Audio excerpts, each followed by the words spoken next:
Ազգային ժողովում փոխնախագահ են ընտրում ձեր թեկնածուին Արա Վարդևանյանին, նախ նրա թեկնածության վերաբերյալ ինչ կասեք, ինչ եք կարծում ԿՊ-ն կընտրի նրան։ Ես չգիտեմ ԿՊ-ն կընտրի նրան թե չէ, եթե չընտրի շատ սխալ կանի, իսկ Արամի մասին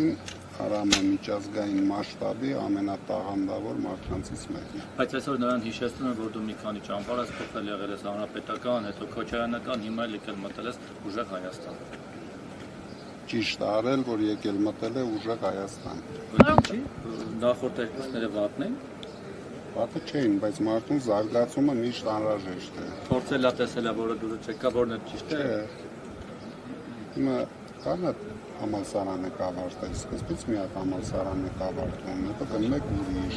հետո գնում եք ամենալավն է կավարտում, հիմա ինքը ամենալավն է եկել։ Հիմա ձեր ամենալավ համալսարանն է։ Այո։ Բա որ հետո որոշի, որ ձերն է լավը չի, ուրիշ տեղ գնա։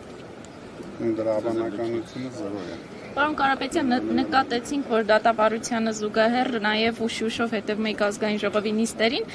բոլոր ազգային ժողովի նիստերին եք այսպես ուշադիր հետևել, թե միայն 9-րդ գումարման եւ ինչ հետևություններ եք արել այս օրերի ընթացքում։ Իհարկե միայն 9-րդ գումարման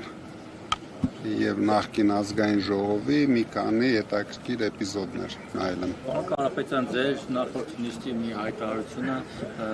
շատ ծանր էին տարել ԿՊՀ-ականները, մասնապես Տարոն Չախոյանը որոշել էր, որ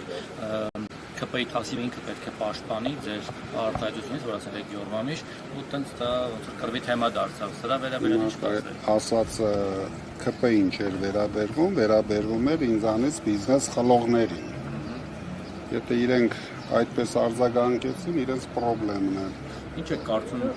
կռիվ տեսքով կլինի, ոնց որ դերեք սահմանակցին էին հասել ազգային ժողովում։ Եվ ինձ մի քանի անգամ սահմանակցին կհասնեն, հետո տեսնենք։ Ձերոնք ուժեղները մարտական են տրամադրված կամ պատրաստ են այդ ուժեղները ուժեղ են։ Պատրաստ են այդ սցենարին, որ Իհարկե պատրաստ են։ Մարդիկ որ գնացել են ազգային ժողով, բոլորն էլ հասկացել են ու մեծ գործ ունեն։ Պարոն Ֆերրանց, ձեզ մի հաց կարելի է։ Պարոն Կարապետյան, Նարեկ Կարապետյանը հայտարարել է, որ վաղ ազգային ժողովի նիստին չեն մասնակցելու, սակայն եթե այսօր Վարդևանյանի քվեարկությունը չլինի, այդ ասած ուժի մեջ է մտնում, թե քվեարկությունից հետո այն գնալու։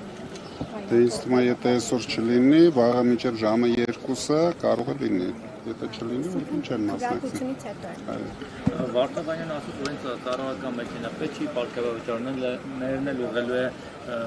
բարեգործության, այսինքն այդ բոլորը, որոնք որ աշխատավարձ պարգևաճառ եղել են,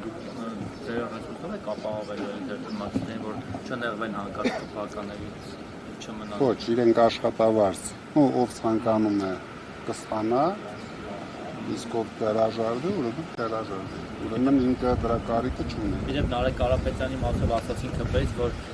նման ընթացակարգ չկա, ինքը չի կարող հրաժարվել ուղղակի։ Դե չի կարող կստանաք ուղի բարեգործության։ Ուղղակի նստելու է իր հաշվին։ Ուղի բարեգործության։ Պարոն Կարապետյան, 1 տարի անց ինչպես եք գնահատելու ձեր թիմի գործունեությունը ազգային ժողովում, ընդունած օրենքներով, վերած փոփոխություններով, այլ չափանիշներով, ինչպես եք գնահատելու։ Տարած հաղթանակով։ Շնորհակալություն։ Գալիա պարոն Ֆերրանց, մի հաց էլ շնորհակալ եմ։ Պարոն Ֆերրանց, դատական նիստի ընթացքում նկատեցինք, որ դատավարական քայլերի